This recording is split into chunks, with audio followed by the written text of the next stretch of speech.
Insurance agents from around the world, welcome to the Insurance Guys podcast. My name is Scott Howell, your fearless host and leader, insurance agency owner and insurance evangelist for I Protect Insurance and Financial Services, based out of Huntsville, Alabama. And before we get started on today's episode, please help me welcome. He is a 6'3" sophomore from Saraland, Alabama. Parade first team All-American, Rivals 5-star recruit, agency owner of Portal Insurance in Saraland. Folks, he is a great American and a fantastic insurance agent. Ladies and gentlemen, please stand and welcome the incomparable Mr. Bradley Flowers. How are you, Bradley? Great, Scott. How are you? Man, I'm doing fantastic. Guys, I'm excited to be here today. I'm in Mobile, Alabama. We have experienced all 4 seasons this morning. It has rained, snowed, hailed. I think we're expecting sleet at 6 o'clock tonight, and then it's supposed to turn off and be about 70 degrees. So I'm not real sure what to think about this. I have packed everything, but Bradley, I packed my Speedo,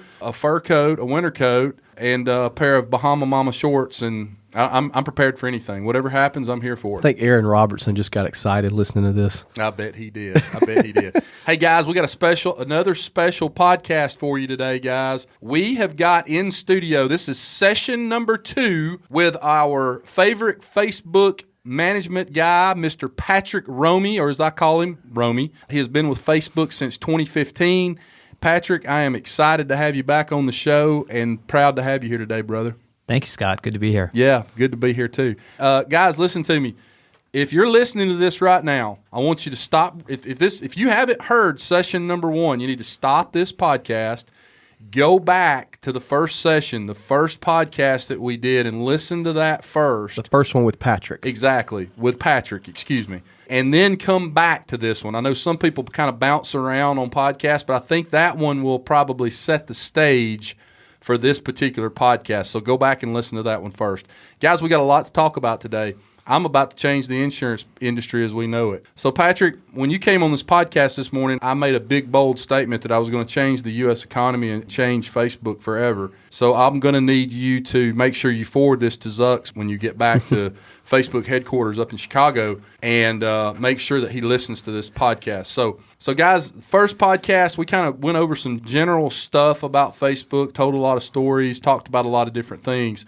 I want to start this podcast out today, Patrick, talking about how we're going to change the insurance industry and really the U.S. economy for years and years to come through Facebook. And so what I want to do, and some grandiose plans, Scott. I do. And guys, we got a lot to talk about today. I will have to change the United States economy and the insurance industry as a whole later when they bring the private jet down to come get me, and we go pick my friend Seth Zaremba up and get over to Facebook headquarters to start this process. But before we get to that, guys, here's what we want to do today.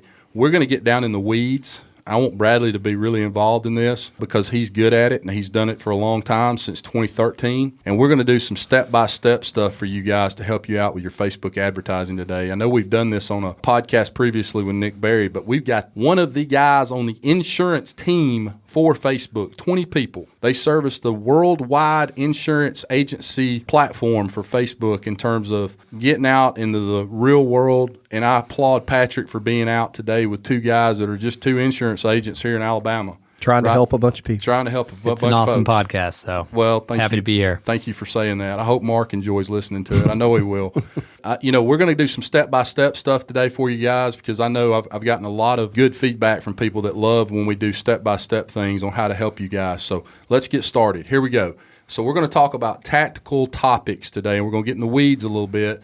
But first of all, audience targeting on Facebook. Let's talk a little bit about that. I know we kind of brushed on that in our previous session, but let's get down in the weeds a little bit more of that. Yeah, so I think the easiest way to break down different audience options on Facebook, there's really 3 categories that we think about. The first of which is we call core audiences. And the way that you can think about this is being able to define who your target audiences based on data that's available on Facebook. So if you're boosting a post or you're in Ads Manager and you're creating an ad, this would be things like people's interests. So basketball, football, shopping, insurance. Is there one for insurance on there? Yeah. Okay. I believe there is. I mean, there's a lot of different interests in topics that you can target off of. The thing is, too, like, just because someone's interested in insurance doesn't mean they're interested in buying insurance. Right. They might be an insurance agent. I was going to say, it might be you and I, right? Yeah. Right. Gotcha. I mean, I'm not presently in the market for insurance, but I probably fall under that bucket. I think I follow just Definitely. about every agent I meet and all of the carriers, whether they're Sure. traditional, direct, InsurTech. Is how I kind of keep up with things going on the platform. So there's interests, there's behaviors, there are things related to your page. So for instance, if you wanted to reach people who've seen videos, these are what we call engagement audiences. So the way I think about core audiences is while there's sort of sub-segments underneath it, it's really all of the data that's available on Facebook to help you define, hey, here are the types of people I want to see my ad. Got you. Bradley, can you help us out a little bit and talk about, in terms of the different audiences that, if you're an insurance agent, which you are, that you would go after in terms of being on Facebook and doing advertising? So I would err towards the side of small. Okay. I think a big mistake a lot of people make with any advertising is they make it too broad. And instead of going broad, you should go narrow. Now, when you say broad or narrow instead of broad, are you talking geographically, like? Everything. Okay. If I'm going to sell insurance to people in my hometown, it would be better for me to be able to talk to a specific type of person, because I'm going to sell insurance. Let me back up. I'm going to sell insurance differently to someone who's in their 20s versus someone who's in their 60s. Right. And I think that from a carrier perspective, I think that's the problem with a lot of the carrier TV advertising is it's too, you know what I mean? Right. Every ad's appealing to somebody and pissing somebody else off. Exactly right. You know? And That's so stupid. And the next person that's 60 is like, I love that. That is so cute. Exactly. Yeah. Exactly. So I think people and carriers and companies and all advertising go too broad Yeah. and not narrow enough. You know, Right. find your client and advertise to your client in whatever best way you see fit. The beauty of Facebook is if I do a TV ad, I can't run a TV ad to just people who are 35 years old, Right. Right. but I can online. Yeah, that's spot on. It affords you the ability to define multiple audiences. So you could create a tailored ad that speaks to females in Mobile differently than females in Huntsville, for example.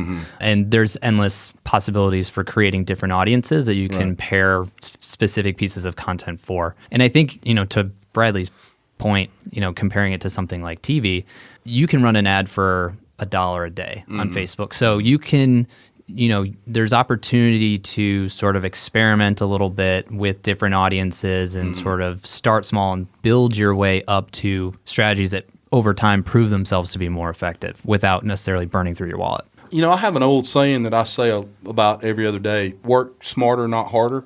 And if I'm a State Farm agent and I'm in Indianapolis, before I start jumping out there, and I love Bradley's point about going small and don't be too broad. I think that is right on point. But if I'm a State Farm agent in Indianapolis, I don't necessarily have to call my product people with State Farm and find out what do we have our best rate for up Right. here. I can look at the policies we've sold over a 2-3 month period, and in my agency management system, let's say homeowners insurance, I can look in my system and see what policies we just sold for the last 3 months and pretty well know, the best rate we have for this person, this person, this person. And geographically. Yes, and geographically. And there you go. There's your Right. core audience, right? Am I right about that? To a degree, yeah. To a degree, yeah. I think you can take some of the insights that you may have in your agency management system or other data sources and apply those to the targeting tools available on Facebook as a starter. But I think it's a good segue to the other buckets of targeting that are available on Facebook. And that second bucket, which we've talked a little bit on the previous episode, is custom audiences.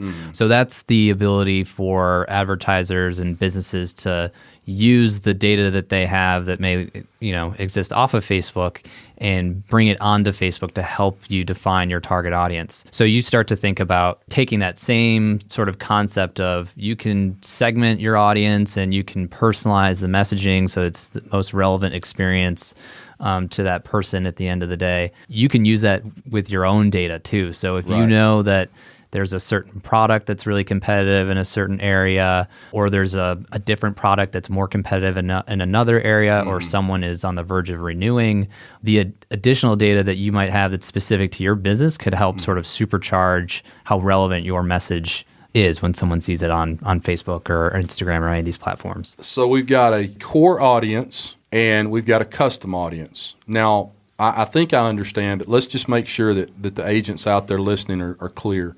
what is the difference between core and custom audiences one more time? Yeah. I think the easiest way to think about it is core audience. That's going to be data that's available on Facebook. Okay. So you could open up your phone today. You could choose to boost a post. You wouldn't need to upload anything. You can just choose from the menu that's available. Perfect. That's a core audience. Custom audience, that's going to be an audience that is defined by data that you own as the Correct. business. So Gotcha. usually that's a customer list. That could also be people who have visited your website that the pixel is capturing. Gotcha. That is absolutely perfect. A++ right there. I can understand that. If Scott can understand it, the rest of my agency force can understand it. Beautiful. Love it. So what are there any other audiences that we need to be concerned about before we start drilling down here? I'd say the third bucket is sort of the blend of the two. Okay. And these are called lookalikes. Yes. So lookalikes are really the marriage of your first-party data with Facebook. So what we essentially do is take a custom audience that you may have uploaded to Facebook, and then if you want to find people that are on Facebook that are similar to that custom audience, we'll go ahead and create that. And what we do is pretty much, find people that have the most similar attributes to your core audience, as those are likely going to be people that are going to be receptive to doing business with you as well. That's beautiful. I love that. And I've heard Bradley talk about lookalike audiences, and I'm like, I have no idea what that is. To be honest, that's the one of the three that I'm the least versed in. I haven't dabbled in quite as much. I had an accountant that I helped with some ad stuff a couple years ago, and we were able to upload a list of his 100 best clients and then do a lookalike audience, and then we advertise to that lookalike audience. And we and it kind of goes back to what we were talking about earlier, having things together on the back end, but we generated him a bunch of leads, and he didn't close any business. But their lead follow-up system was not good. They were expecting the business just to fall in their lap. So I mean, just because you can generate it doesn't mean it's going to translate to revenue. You still have to, at the end of the day, you still have to sell somebody. Exactly. Yeah, and in the next 6 to 8 months, what you'll do is you'll start running your quote on Facebook Messenger and then just bind it right there as well. So you won't have to worry about doing that much. I'm kidding, by the way. Well, I'm not. I'm not kidding. I have a messenger bot on my Facebook page, right? And it's just a basic decision tree. It's if this then that, and it essentially does three things. One, people think it's cool. People who've never seen it think it's cool. Two, if someone reaches out to me after hours, it allows me to already have that information. It asks all the questions I would ask, and then the third thing it does, which really is the most important, is if someone comes into it and asks for a quote and it's taken and through that, well, the CSR is sitting there looking at it while it's happening and filling that information in on another screen. So by the time that person gets to the end of that funnel, she's got the rate for them anyway. Right. So even though it itself doesn't give a rate, it gives us time to kind of put that together. That is the first iteration of what we're going to do with Facebook is exactly what you're doing. So the second, and we have closed business on it. Yeah, and listen, guys, I'm not kidding. I mean, this is going to happen. And the reason I brought this up right now when Bradley said that about the follow-up is I think if we can create through the two technologies that I'm talking about, Project Neon and Facebook, if we can create a seamless transition where you get the lead in, and then instead of having to go outside and do other things or whatever, we can just go ahead and do the quote right there and send it back to them quickly, bind quickly. I think it reduces that follow-up time, and that's why I brought that up again, was because I think that could actually help once this technology is created. It's just now got to be implemented. So what I want to do now, I want to jump off that for just a second and say this. We're going to talk now about ad placement, guys. I want you to get out a piece of paper and a pen. Not if you're driving. Yeah, but not if you're driving. Just pull over on the side of the road. And we're going to go through step by step in terms of ad placement for Facebook, Instagram, those two at least. We're going to talk a little bit about Messenger, feed versus stories. But first, we're going to talk about Facebook ad placement and Instagram. And I want to do this step by step because people, I think they get more out of it when we do it that way. So Patrick, help us out here. We want to, Scott doesn't know, I really don't know anything about placing an ad except for my friend Nick Berry coming on here and, going through step by step with him. But having you here, I think, is very helpful. So let's go through the steps. How do we place an ad? Yeah. So, again, whether you're boosting a post or you're an ads manager, one of the sort of critical levers or inputs that any business has is essentially answering the question, where do you want us to show your ad? Right. And there's many different places that can show up. So obviously Facebook has different placements. If you're on your phone, you might see an ad in newsfeed. Increasingly now, you'll see ads happening in stories. If you're on Facebook on your desktop, you'll see ads on the right-hand side. And similar with Instagram, right? You'll have Instagram feed ads. You'll have ads in stories. What I think is probably the most powerful part about the Facebook ads system is that while Facebook and Instagram and Messenger and all these different platforms have distinct front ends, the back end for advertising is all the same. Right. So as a business, you could say, I want to boost this post, or I want to create this ad, and you can have that ad show up in many different placements across all of these different platforms. And that's really powerful, one, because it gives you more opportunity to reach that defined audience that you've set. Not to mention the audience placements, the partner sites. Audience network. The audience network, yes. Yeah. So audience network, the high level on that is Facebook partners directly with thousands of publishers and apps that allows you to use Facebook targeting, again, using kind of authentic identity across the internet, across devices, and allows you to reach people in the apps and the publisher sites that they're using off of Facebook as well. So the strength of Facebook targeting combined with reaching people both on and off Facebook. Okay. And again, I think the power behind that is you're able to reach people potentially more often, or for your business, you're giving yourself more opportunity to reach these folks, which will effectively lead your ad campaign to be more cost efficient. Right. More opportunities you have, the more opportunity there's to find more cost efficient ad placements. Gotcha. So step by step here, Yeah. I want to place an ad on Facebook.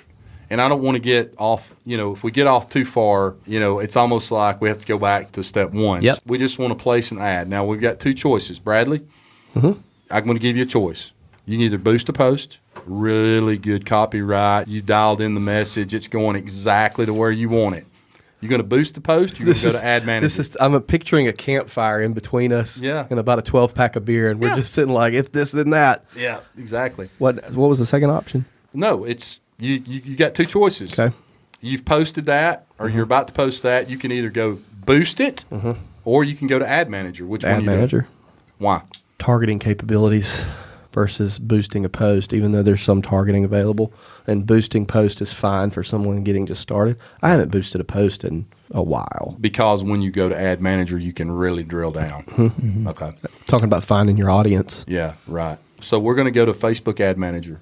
What's our first step on Facebook Ad Manager? Yeah, so your first step on Facebook Ads Manager is you're essentially going to create what's called a campaign. Okay.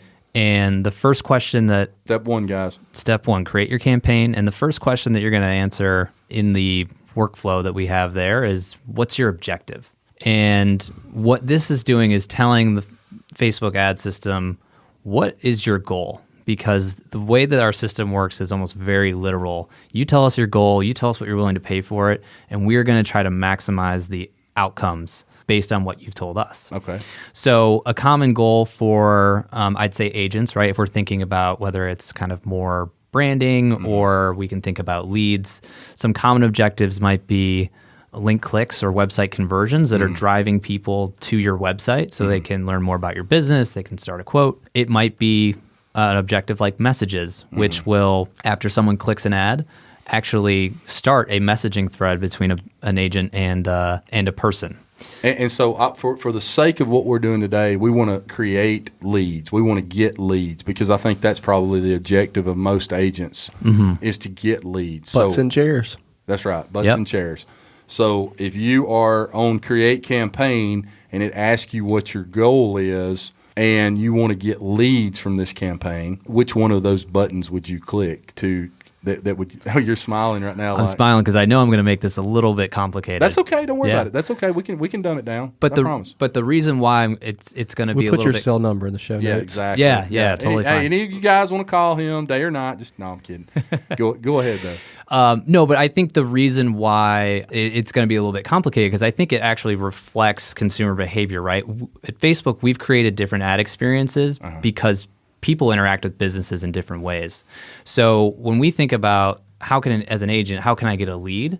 At the end of the day, it's building a relationship with that potential customer. And that can happen actually a number of different ways. So I spoke about Messenger. That lead might happen over Messenger. Right. So if you're finding success or you want to test the waters, maybe you choose messages as your objective. Right. Or if you know that you're finding a lot of success with driving people to your website, maybe you choose website conversions or the traffic objective. So that's another option. A third option, to make it complicated, No, it's okay. we have a leads objective on Facebook. Right. So there is a lead form experience is native on Facebook. So after I click an ad on my feed, it'll actually pull up a mobile optimized form. Mm-hmm. Some of that information might be pre-filled based on my Facebook profile, so what Facebook knows about me. And then I can submit that lead, which then sends my information over to your business. Right. And so I think that's reflective of, different people want different types of experiences and ways to connect with businesses. But to come back down to let's walk step by step, let's talk about how do I create an ad campaign where I want to drive someone to my website, and I might pick the website conversion or the traffic objective. And I guess one of the great things about this podcast today, we have an expert in studio who is a Facebook guy that's an employee of Facebook, but we also have an agent who has utilized it and done it since 2013, by the way, and had success with it. So I'll ask Bradley this question. Of the different methods out there to get leads, what in your experience has been the best of those create campaign buttons that you can push? So I like sending people to my website. Gotcha. Or a website, Right. not necessarily my website. I Right. actually hate my website, but to a landing page, outside landing page. Sure. The pressure with that, though, is it adds another layer. Right. Because you have to then build that landing page. It has to be optimized. It has to look pretty. You are 100%, 1,000% going to have a friend who's in marketing who's going to look at it and laugh at it. Right. That's what I like to do. Right. For several reasons. One, I've had some results that way. I also like being able to be notified. So that objection would be, I guess, traffic. Be that objective. I like the lead generation, which is the Facebook lead form. The reason I like so for what that is for everybody not listening, when you click on it, it pops up and it's a form. It's Facebook's form essentially. You have to put it together. Right. It's incredibly easy. And they're basically filling out a quote, right? Well, I mean, whatever you want them to fill out. Yeah. It's Some components. It's incredibly easy to build. We'll make that a lot easier when Neon gets You just involved. But go ahead. you just go on there and click first name, last name, email, cell, whatever you want. You can put custom questions in there. What I don't like about it is without any integrations on the back end, there's no way to be notified, which I would love to know the reasoning behind in a second if you happen to know that or could speculate. What I do, the main thing I like about it is when the person clicks on it and the form pops up, their information's already there. Gotcha. They don't have to. It's click, done. Right. So here lately, I'm leaning towards the lead forms. Okay. As opposed to. Have you gotten really good at building lead forms too? It's Simple. everybody's an expert. Right. It's point and click. Gotcha. It's a lot easier than building a landing page. And it also saves you. If I do an ad that. For example, we did the Senior Bowl Summit here in Mobile. We built a funnel essentially of people who were interested in the summit. We took them through this, multi-step form to gather their information, to win a meet and greet with Gary Vaynerchuk, I think is what it was. And then at the end, it was like, hey, go ahead and buy your ticket, and you get. It's 20% off right now, only right now. And then next step was, hey, you could upgrade to VIP. That it built a funnel out. It didn't work.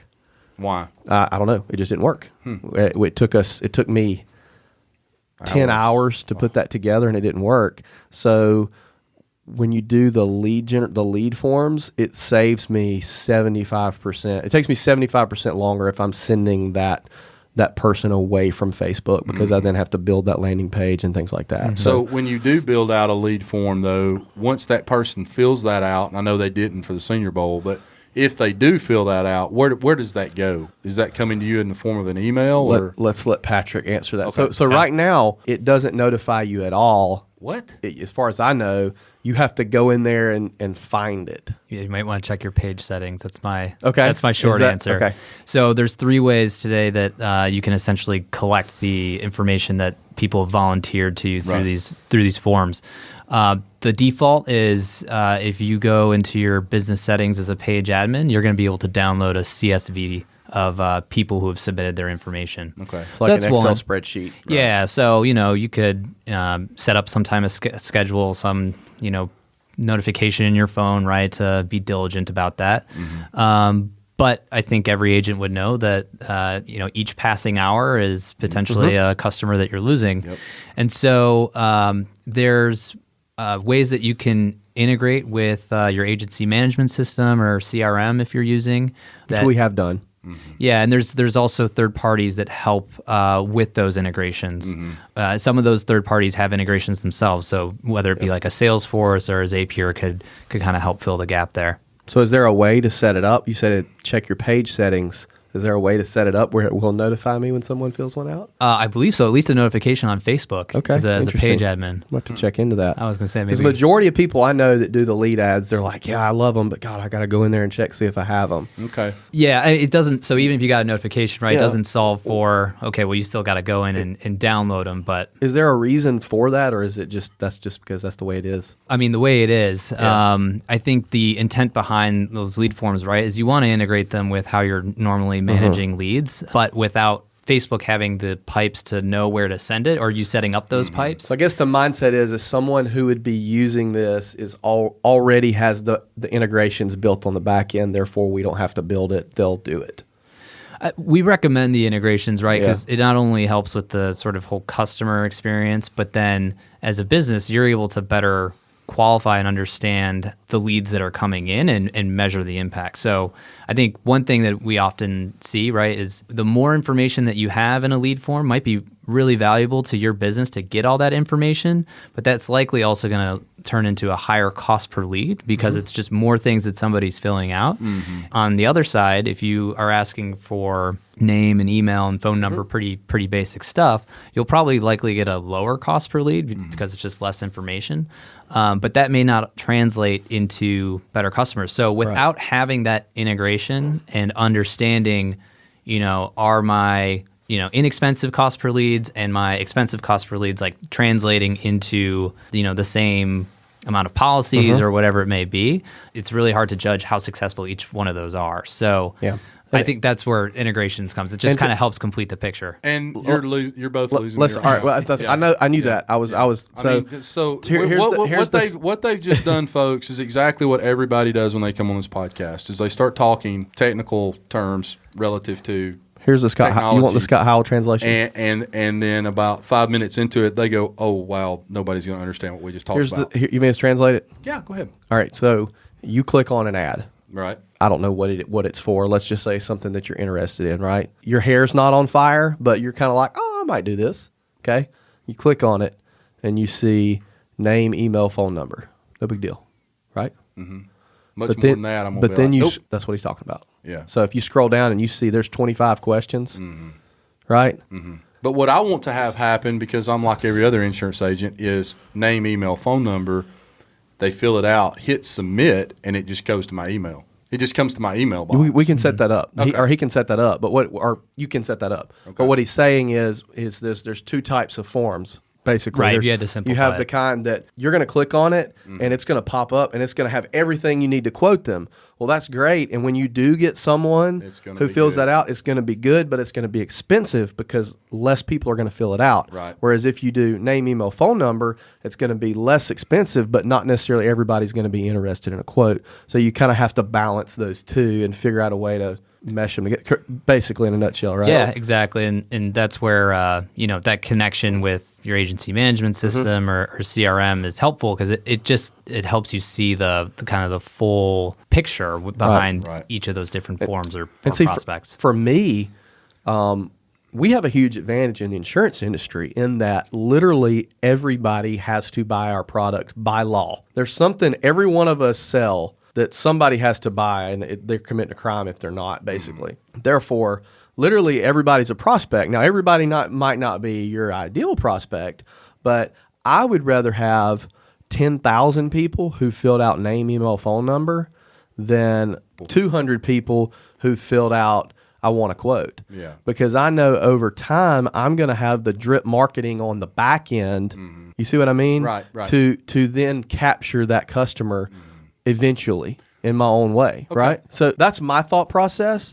Now, some agents, I bet 99% of agents out there would be like, no, I want the people. I want all their information. I want them to ask for a quote. I want to do the least amount of work. I don't want to have to fool with all that drip. Hey, that's fine. That's great. So step 2 was we're going to choose lead form here. That's going to be our method. We've looked at our goal. We want to get a lead. We've decided we want to use lead form. We've done the lead form, name, address, phone number, email address, phone number. So what is step 3 now?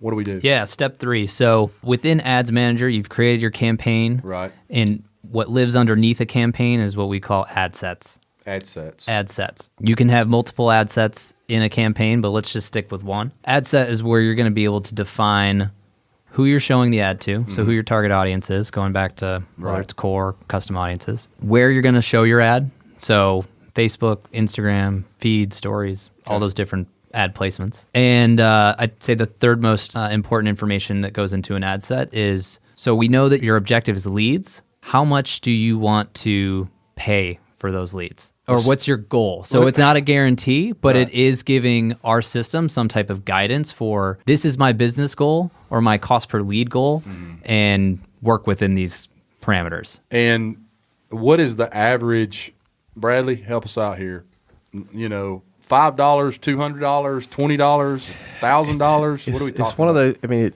It's a $1 million question. It depends. Yep. I mean, Are you bidding? Are you like, is it kind of a bidding type thing, or is it like you just say, I'm going to spend $25? It's bidding. So, you know, if you input your budget, which also happens at the ad set level, so we'll say that's a fourth thing that happens there. Well, let's just say $50 then. All right, $50. $50. It's going to tell you from that how many you're going to get. It won't guarantee. So you can say, hey, my goal is $10 cost per lead. I have $50 to spend over the next month. What our system will do is try to meet your goal of $10.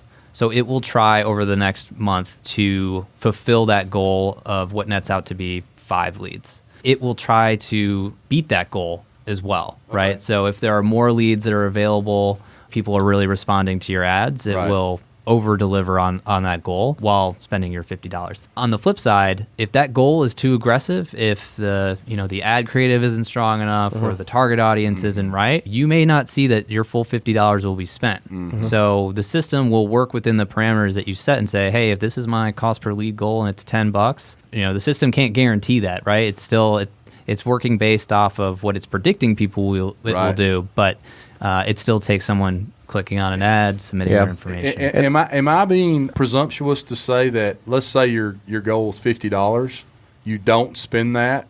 Is that right off the bat telling me that my ad just wasn't very good? Not necessarily. Well, I think it depends, and my advice would be, and this is true for all businesses, anybody that works in our global business group at Facebook, is you're going to get the most value if you're essentially, your goal is your true business goal. Like, what is your real cost per lead goal? And if you input that into the system will work for you to try to meet that goal. Right. And again, won't burn through your wallet if you set a $10 goal or $50 goal, whatever it is. But because it's working within those parameters, it won't just spend for the sake of spending. I know this is a very arbitrary question, or it would be an arbitrary number, but I guess I use that right. I don't know. A good marketer, like someone who's really kicking on Facebook ads and they've got it dialed in. Yeah. What are they spending a day? Because I know I've talked to people in our industry, and some of the numbers they've told me just blew my mind. Like $5,000, $1,000. You probably won't love this answer, but I'm going to say it depends. Yeah, I hate the word depends, but there's some situations that you have to, I mean, I think the reality is depends on the size of the agency. I mean, I don't have $5,000 a day to blow on. So like for me, right now I'm spending about $30 a day. It's $1,000 a month. It's about what I'm spending, and that's 4 campaigns. So or 5 campaigns. So that's one campaign I'm spending $15 a day, and 3 others I'm doing $5 a day each. And to me, it seems like a lot sometimes, but I know there's people spending way more than that. And Bradley, I want to ask you this question, and I'll come back to step number 4 in just a second. On the ad sets, because for simplicity's sake, he said we're just going to use one ad, right? You were just talking about one ad. Do you do the ad sets where you do multiple ads at one time? Is that what that is exactly? Typically what I will do is I'll run multiple ads starting out, and with I'm A/B testing different copy, different picture, maybe a different, one of them has a button that says get a quote, the other one says learn more. Right. And then default and reposition that money to the one that's working. Yeah. I don't go too crazy with it. Yeah. I keep things simple. I try to do what I can do to get leads. I've got an ad. That makes perfect sense. I mean, you run 2 or 3, see which one's working. And it makes perfect sense, but nobody does it. And then, but why? I mean, it makes you could, if you run 2 or 3 different ads, and I assume most of your stuff is either picture or video, one of the two, right? And then ad copy above that, like. I haven't done a lot of ads with videos, which is kind of silly because I do a lot of videos on it from an organic standpoint. Right. So that's something I'm dabbling in now. All right, guys. So we're up to step number 4. We have. I feel like this has been very informative. Yeah. Good. We've created our ad set, and I got to move off this soon because we got to go to Instagram because that one really interests me a lot too. Okay. So Can I build on one thing Sure, just yeah, to round absolutely. out the budget question? Yeah. I say it depends, right? For the reasons we kind of talked about, depends on the size of your agency. Right. I think the way that we look at it, no matter the size of the business, right, is you should take into account the amount of people that you're trying to reach, right? So what is the size of your target audience? And we have some of those tools that will say, hey, based on all the things that you're telling us about your audience, this is how many people we predict you're able to reach. And so if just from like a math standpoint, you can think about, okay, what is sort of the right ratio of ad spend to Audience size. Audience size, exactly. So if I'm a big brand advertiser, targeting everybody in the U.S., those budgets could be potentially significantly high. But if Sure. I'm here in Mobile, Alabama, and I have, a very specific audience I'm going after, maybe it's for a specific product, I'm reasonably not going to be spending nearly as high as maybe Right. some other brands, carriers, agencies. Gotcha. So I would try to take a math-based approach, and Yep. sort of one benchmark that we use is you want your ads to be seen probably maybe once a week on average from your audience. And so if you can kind of back your way into that might be a good starting point. The frequency, is that a Exactly. once a week variable? So if we're still following along, we're an ads manager, right? There's a column It's that you a get. metric. Yeah, it's a metric called frequency, and that's going to reflect the average amount of times that your audience saw your message. Now, do you choose that, or does it just? No, is it an algorithm that does that? This metric will reflect, the actual results What's of your ad actually campaign. happening. Okay. So you'll Okay. get things like, hey, if you're halfway through your $50 campaign, it'll say, hey, you've spent $25, you've reached this many people.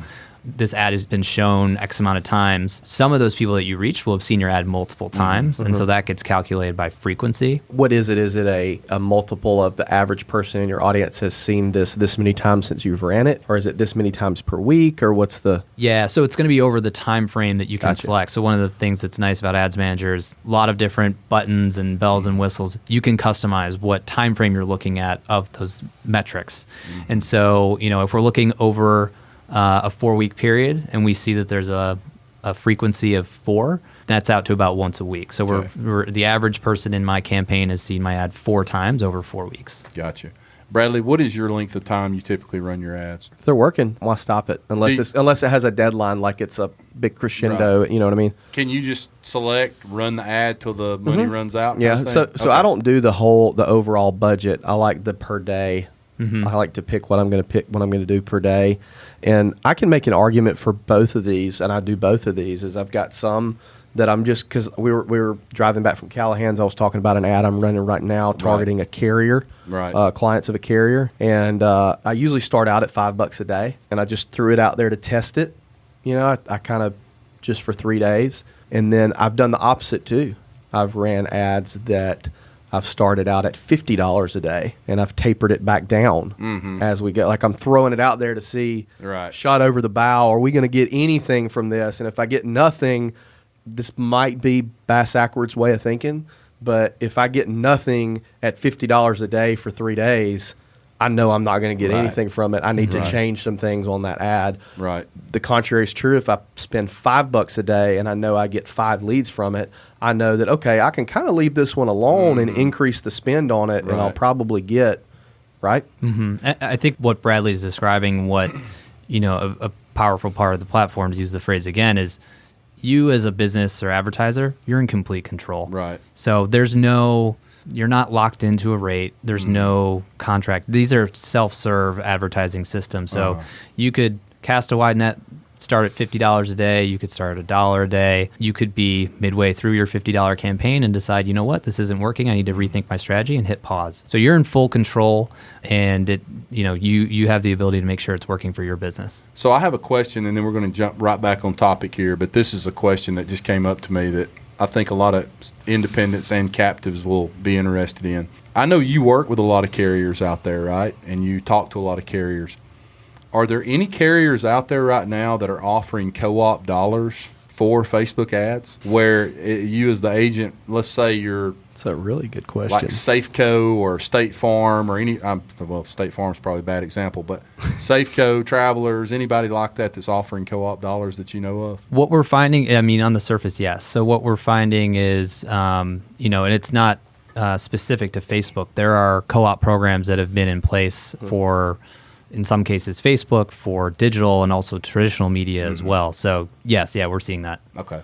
I have a story to tell. Please So do. I love I stories. was working for a carrier one time. I can tell these stories now. You can't be an insurance agent unless you tell stories. Go ahead. And carrier was co-opting Facebook ads blindly. Oh, wow. Wow. Send in the receipt, That got pricey. and I would send in my receipts, and they'd mail me a check. Wow. And all of a sudden, one day, we ran a big campaign, got a bunch of leads from it. It's been about a year and a half ago. And the wrong person saw it, and I got turned in. There was nothing shady going on. It was just something that we all know how carrier compliance is. And I submitted co-op that month. Deny. They said, oh, we're going to approve it, Okay. but we want you to teach us how you did it. Okay. You know what I said? No.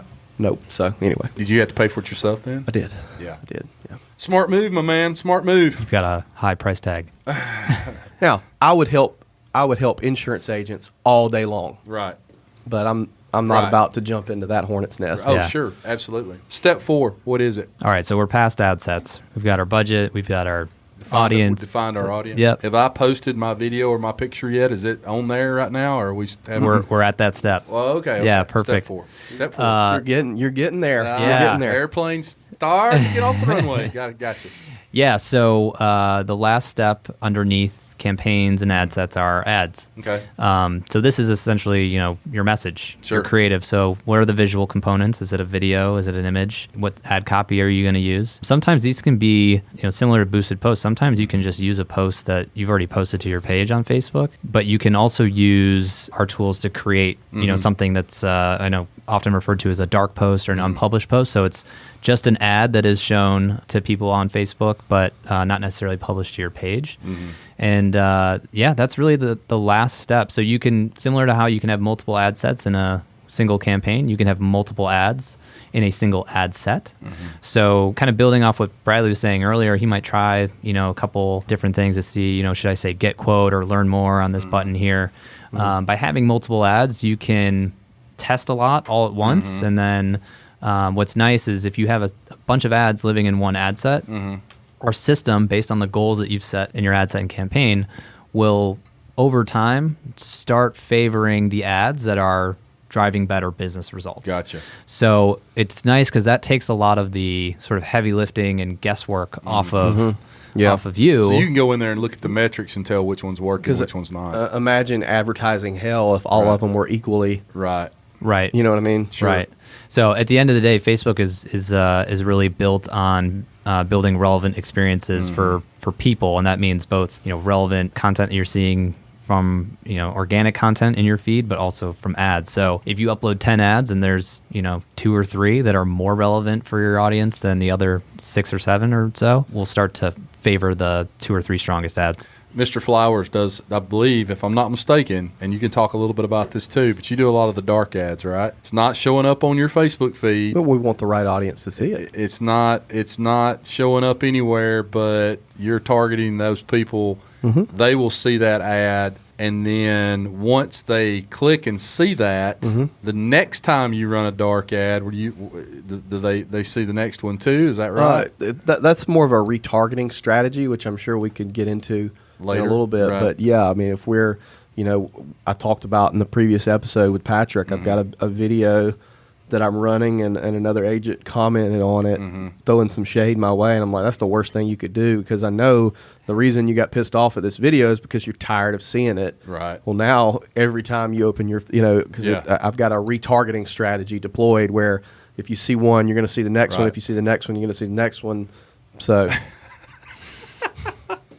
cover them Wow. up. Cover them up, man. Wow. Cover them up. So we've done the creative. Guys, I'm And going to... part of marketing, this is one of my theses when it comes to marketing, is you don't just market to get clients. Part of marketing, and this is part that either people do too much or not enough of, in my opinion, part of marketing is to make your competition back up. Yeah, right. I want my competition to be like, oh, crap, this guy's for real. Right. I want them to know if they're coming up against me, they're going to be running into a buzzsaw. Yeah. Or at least I want that perception. You know what I mean? So I don't mind certain things. I don't mind my competition engaging with or seeing, because I want them to know that I'm going to at least attempt to hit them in ways that they didn't even know they could be hit in. Yeah, I get it. I understand. So, guys, I want to read something to you here, okay? Just a manifesto? It is. 2 in 1 episode. Yeah.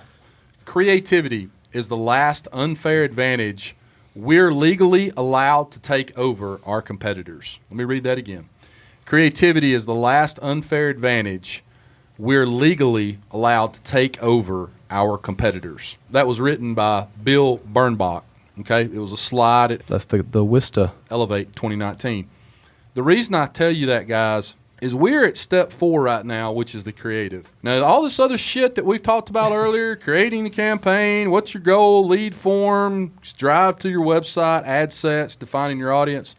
You can do all that shit you want to, and I want you to, and I want you to spend money on Facebook ads because I think it could work for you, but you better have good creative. Because as my friend and great American, Guy Kawasaki, who was the number 2 guy for Steve Jobs at Apple, once said, it all boils down to posting good shit, posting good content. And if you want this to work, you're going to have to post good content. You're going to have to post creative content. Some people are more creative than Engaging content. So the more you can do that, the more you can catch somebody's attention in that first, 5 seconds. The 5 seconds that Harvard University says you have to make first impression, whether that's on the phone or in this video or picture, whatever it may be, the better off you're going to be. So with that said, I'll get off my soapbox. Step number 4 was create the creative, right? Create the ad. Yep. Do the copyright. Put the video out there. Yep. Now, what is step number 5? Publish. You've hit the publish button. Yeah. Here we go. So, once you've created all of those different layers, campaigns, ad sets, ads. Once you have your ads ready, and you know where they're going to show up, and you know who they're going to be seen by, then you're ready to hit publish. And then from there, it's being diligent about understanding, how is your audience reacting? Right. Are you getting business results as a result of your ad? And if that's not clear, then I think then there's opportunity to figure out what are ways I can be measuring if my ads are translating into business. So how does what we just talked about differ, or does it differ from creating an ad on Instagram?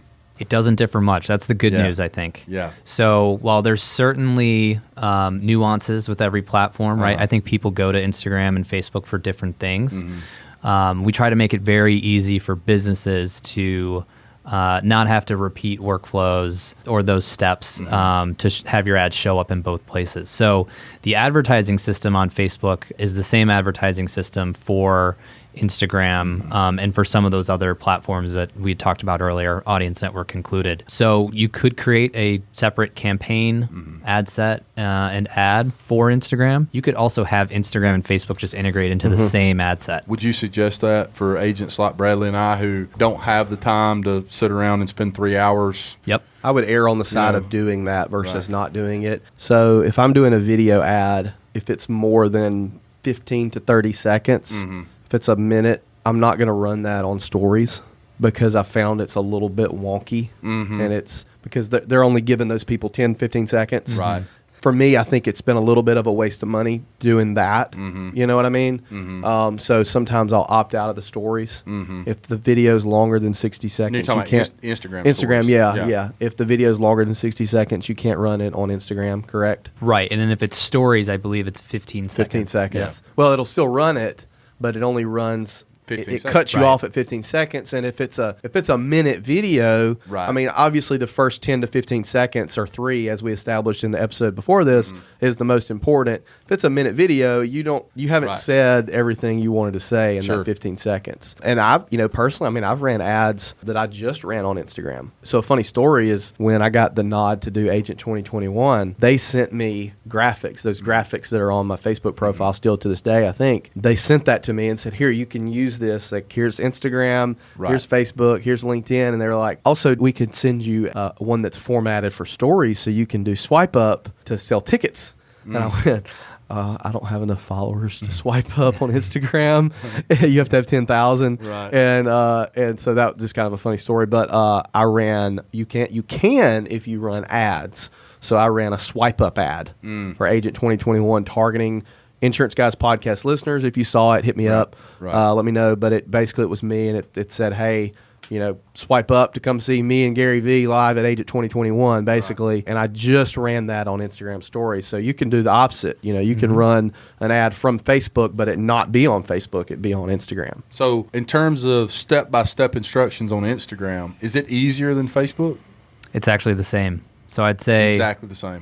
Yeah, I mean, I think the nuances are just the different ad placement options. So do you want to be just on Instagram? Do you want to just be in stories and have people swipe up and go to a landing page? But in both cases, in order to go to Facebook Ad Manager and to do this on Instagram as well, like I use a Samsung Galaxy S9 Plus phone, but you really need to be on a desktop to do this, correct? You have to be on a desktop, right? yeah, I believe there's an Ads Manager app, but desktop is going to be recommended. It's Right. kind of going to give you the full suite of all the tools. And Gotcha. I think, when you're dealing with video files and image files, that kind of thing. And, for me, that's probably been the biggest hurdle in Really? terms of not doing more advertising on Facebook and Instagram is I'm constantly on my phone. I'm Yeah. not behind a computer a lot.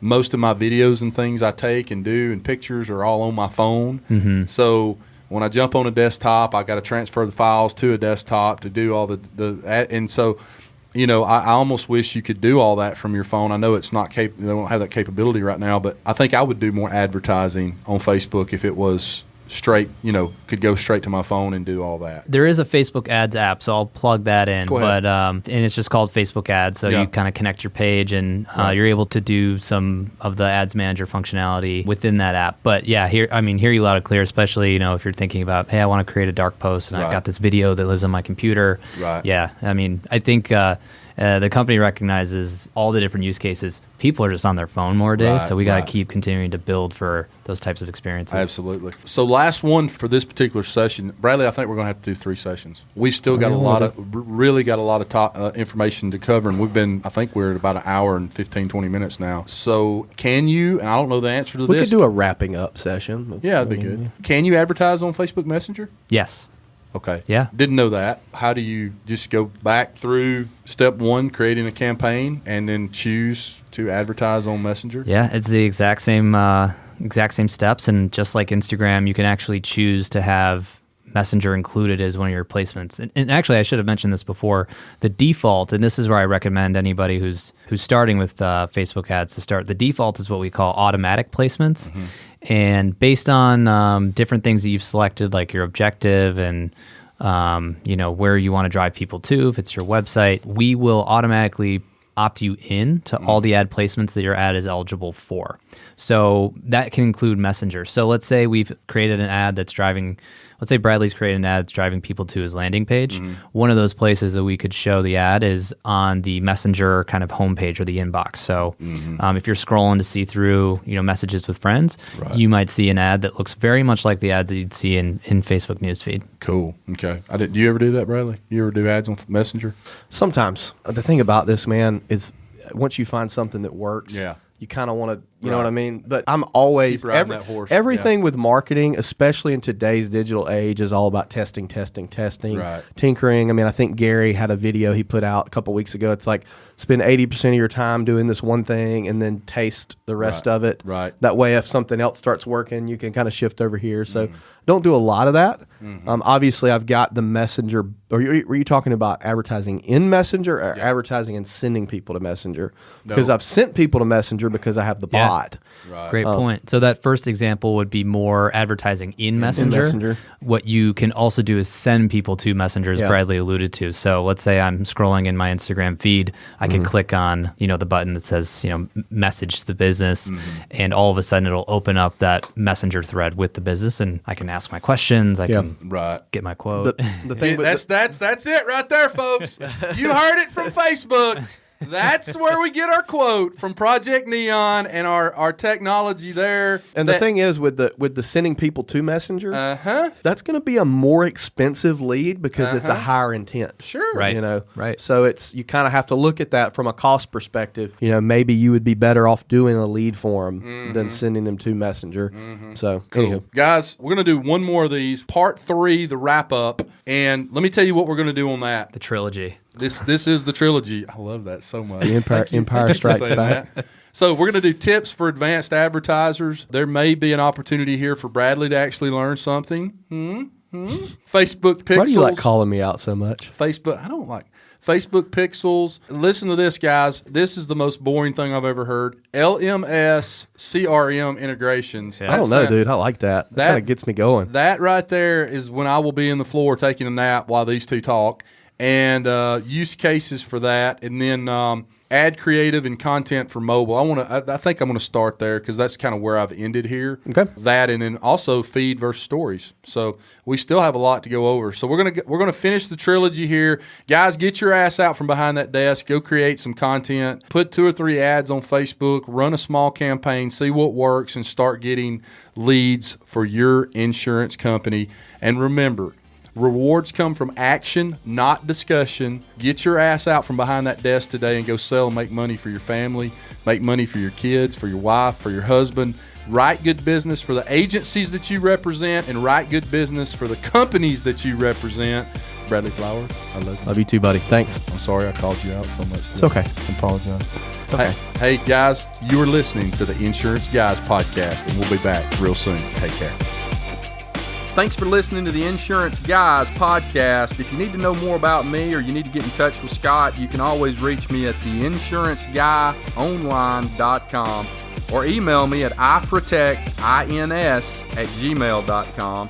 And if you need to get in touch with Mr. Bradley Flowers, go to bradleyflowersinsurance.com or email him at bradley@saralandinsurance.com. Guys, we love you. Thank you so much for listening. We look forward to being with you again real soon on the next episode of The Insurance Guys. Take care.